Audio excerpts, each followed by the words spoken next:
Hey there, folks. I'm Mark, in affiliation with Spectrum Pulse, and there's a whole lot of Spanish songs this week. Apologies for the pronunciation in advance, cause it's Billboard Breakdown. I don't remember. So normally this sort of week is easy to get through. You expect a small album bomb and turns out you don't get much of anything, where what we actually did wind up getting might be a little bizarre. I'd normally call that a win, except for the nagging feeling that the Hot 100 is so goddamn stale at the moment, I'd actually be in favor of a solid shakeup. Otherwise, we could be heading into a 2018 scenario where all we wind up with are the overexposed dregs from the radio or the few survivors of whatever album bombs managed to stick. In other words, it might be a bad year. But that's a conversation for about 8 months away, so let's get to the top 10, and by the nine hells, we still have Heat Waves by Glass Animals at number 1. Still, it's basically squatting on top of the radio with strong enough streaming to withstand any attempt to unseat it, and it's got a robust enough margin to hold over Stay by the Kid Laroi and Justin Bieber at number 2. I would like to say whatever Harry Styles is dropping might be a serious challenger here, but given the streaming and the radio margins required to break in that high, I just don't know if it's possible yet, even if I might want it to be. But we do have a challenger here. Big Energy by Lotto, thanks to a Mariah Carey remix that also includes DJ Khaled for some ungodly reason, pushed up to number 3, which drove massive sales, a streaming breakthrough, a radio surge. I mean, I might not hate this song as much as I know that some do, but I also know a bad ripoff made worse by the remix when I hear it. And the fact that this has gotten this high, not good. Then you got Super Gremlin by Kodak Black at number 4. This is what having a stranglehold on streaming will get you, if nothing else. And to round out a pretty atrocious top 5, Enemy by Imagine Dragons and JID is currently at number 5 thanks to the radio surge. Good God, this is ugly. Now hell, it overtook Ghost by Justin Bieber at number 6, where it looks like radio's getting yanked, but nowhere near as bad as ABCDEFU by Gale down at number 7. Looks like they missed their shots at that one, disappointing. Then despite ruling streaming, We Don't Talk About Bruno by the Encanto cast slid down to number 8, and I would say that opens things up for That's What I Want by Lil Nas X at number 9, but its radio was wavering all week, and that's basically all it's got. Finally, there's Woman by Doja Cat at number 10. Again, basically riding on radio, but at least it's better than most of this, so even if I'm not really a fan and I'm still a little bit irked that Get Into It Yuck got snubbed, I guess I'll take it. But anyway, our losers and dropouts, and yeah, Waiting on a Miracle by Stephanie Beatrice fell out, but if you feel like the charts got measurably worse, it's because both Knife Talk by Drake featuring 21 Savage and Project Pat, and Smoking Out the Window by Silk Sonic are both gone. Don't worry, they both made the year-end list, thank God, even if Knife Talk made the list last year and thus isn't eligible for my own goddamn rules, damn it! Anyway, for our losers, well, the leftovers of Lil Durk's album bomb are the main culprits, with Aha at 51, Broadway Girls with Morgan Wallen at 57, Petty 2 with Future at 83, and No Interviews at 95. But we also got a few other scattered songs that are either novelties, Thinking With My Dick by Kevin Gates featuring Juicy J at 56, or just never really catching fire, like High by the Chainsmokers, Blick Blick by Coi Leray and Nicki Minaj, and Beautiful Lies by Young Bleh and Kalani at 100. Can't say I'm gonna miss any of this either, just saying. But what's actually gonna fill in the gaps here? Well, the returns gave us a bit of a clue, outside of Trouble with a Heartbreak by Jason Aldean creeping back in 94, likely thanks to a bit of radio. And that's also the big reason behind the single push for Wasted on You by Morgan Wallen at 48.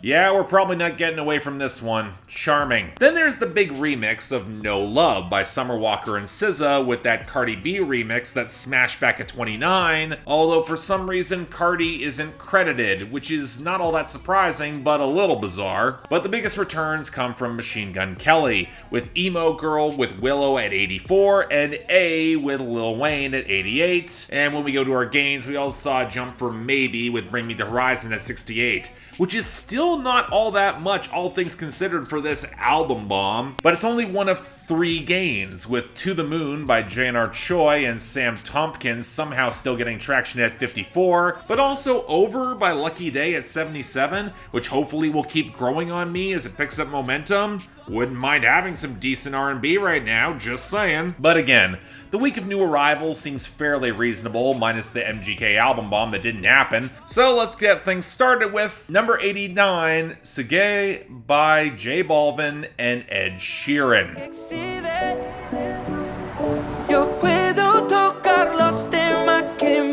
Okay, why does this exist? I know it's a rhetorical question, I know exactly why. Both these artists have a reputation for orchestrating collaborations that only serve to leech away their better elements as they seek larger audiences who are not asking for this. But I had low expectations going in, even with Tiny on production, and turns out that was appropriate, cause man, this is the sort of stale reggaeton that does neither of these two any favors. I'm starting to think that Ed Sheeran should stay away from anything in Spanish because he somehow sounds more awkward than I do with this language, and it's not like the muted steel drums, the oversold stock reggaeton percussion, and the overcompressed vocal mixing. It's that they're helping anything here. Then there's the content. Ed Sheeran, if you call yourself the white redhead on the pre-chorus with a loosely translated "be careful of me if I fuck you," the awkwardness goes past cringe and into outright creepy, especially with how sexually charged the entire song's trying to be. J Balvin might be able to sell it better,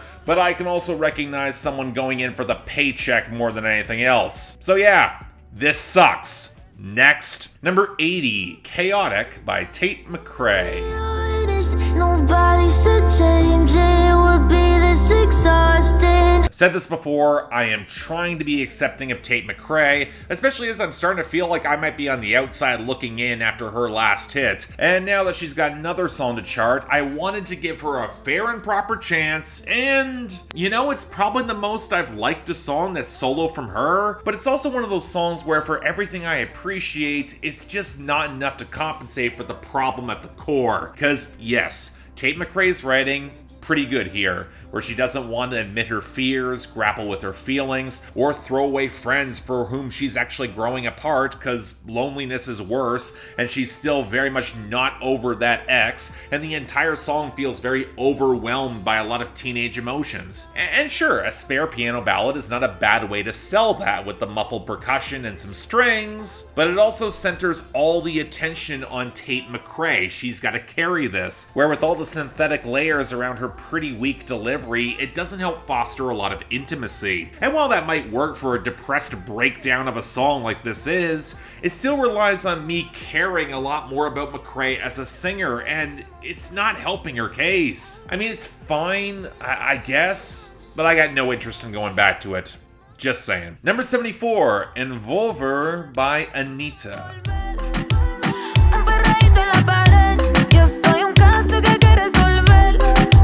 Well, about time this debuted. So I've actually talked a little bit about Anita before. She had a collab with Cardi B and Mike Towers back in 2020, but this solo track's been getting a lot of worldwide attention, so really just a matter of time before it crossed over, and I just wish it was actually interesting. I put a lot of this on the production. Yeah, the guitar bleeding across the back of the mix, swamped out in reverb, can lead to some somewhat interesting atmosphere, especially with how the song utilizes some distortion and compression, especially on the outro. But with that stock reggaeton beat on the hook being so loud that it actually seems like they lowered Anita's vocals in the mix, it just doesn't really emphasize the sensuality that the song could really use when you look at the loveless hookup at its core. I mean, it's frustrating because again, this is not bad, but I feel like I've heard a lot of songs in this exact same vein plenty of times. It just doesn't do much for me. Not bad.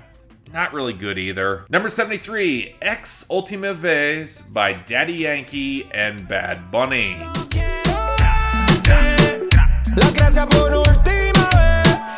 So apparently Daddy Yankee is retiring and calling himself the king of reggaeton as he goes out. I'll say citation needed as someone who doesn't have the deepest knowledge of the genre, as it's pretty obvious, but hey, he's got a big collab with Bad Bunny that also is produced by Tiny. That could be interesting. And once again, we're stuck with the stock, overly crisp reggaeton percussion with the extremely muted melody and Bad Bunny and Daddy Yankee caterwauling all over the mix. Yeah, the breakdown by the end is kind of interesting, interesting, but it's more curious rather than elevating the song to a new level. And then there's the content, where both these guys want one last chance to fuck their exes without any love, where for as much as Daddy Yankee is going in to make basketball references, and Bad Bunny gets uncomfortably pushy and emphasizing how their current boyfriend is gonna feel this, it feels like a song more targeted at comeuppance for any other guys in the picture, and that's just skeevy. And when you realize just how many songs both of these guys have made in these territory, yeah, you know what?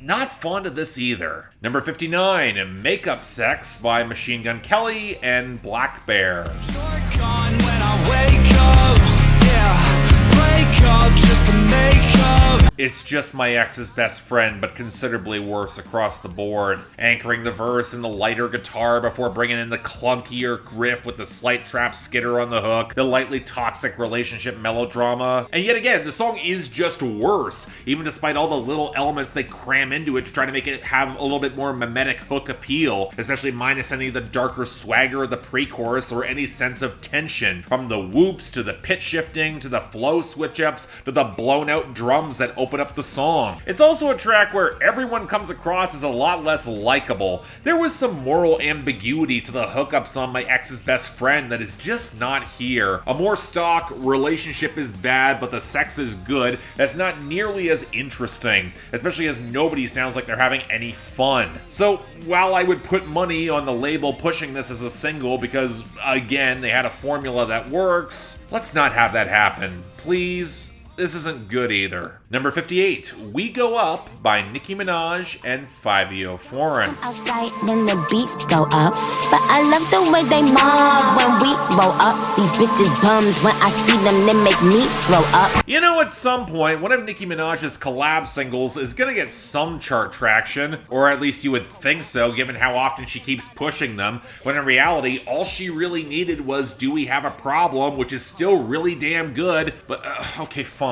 She's showing more investment in drill, so Fivio Foreign is the natural partner for the team up, and man, I wish this could have been better, again. Let me start by saying that the hazy drill production with the vocal snippets, it's not bad with the hammering percussion. It's definitely more polished, even if it doesn't quite hit in the same way, but it is a natural fit for Nicki Minaj's swaggering charisma. Shame she can't really find a pocket with it with her flows. It's kind of frustrating because she does alternate through a bunch of flows on the song, but she ends her verses by dragging out syllables, and it sounds really awkward, especially when it sounds like she's just sleepwalking through the hook. And yet she's still better than Fivio Foreign, who sounds even clunkier here. I would say that Nicki actually does get a couple lines off that I like, mostly in the second verse, my favorite being some of the best shooters out of New York, they don't play with the Knicks, which I choose to see as a sneak diss for a trash basketball team. But then there's a line like, we back on that Ewok, or I don't do coke, little bitch, I don't even do Pepsi. And some of the corniness might be excusable if this, again, wasn't a song dissing women who are following in her wake, who probably look up to her. I mean, this line was stale 4 years ago. It's not a good sign you're still going back to that well. And again, I'm not saying it's bad. Nicki Minaj is at least trying to make something work and a new sound for her, not that she'll admit that. And she does have personality, but she runs the serious risk of oversaturating the market rather than just working the strongest single she's had thus far. Just disappointing. And finally, number 20, Soy El Unico by Yahritza y Su Esencia.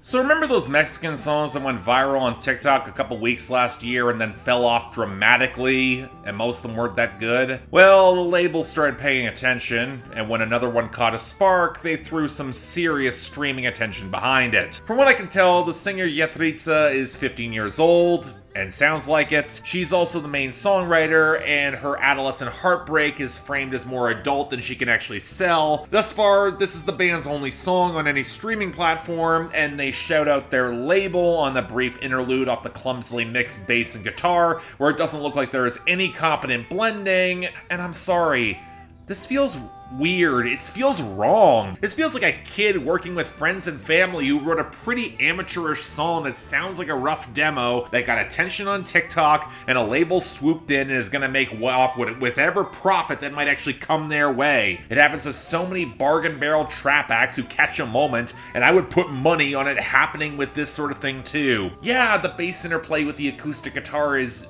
decent enough on a compositional level, and I don't doubt that their hearts are in the right place. And maybe those who like this sort of neo-traditional Mexican sound, it'll work better for you. But I listen to this and I just can't help but hear a sketchy label screwing over some kids who might not know more, and I call it like I hear it. I don't think this would have worked for me without the industry bullshit, but when it feels this obvious, yeah, no. But it's not getting the worst of the week. That's going to Sigue by Ed Sheeran and J Balvin for just being obviously derivative crap. Best of the week, oh god, there's no obvious candidates here. But you know what, Nicki Minaj had that Nyx line. That pushes We Go Up with Fivio Foreign into this slot, even if there's very little else I can say about it, and I don't expect it to be a hit. Next week, I'm expecting a slowdown, but where Harry Styles lands, it's at least going to make it kind of interesting, so stay tuned for that. But until then, I'm Mark, you're watching Billboard Breakdown, affiliated with Spectrum Pulse,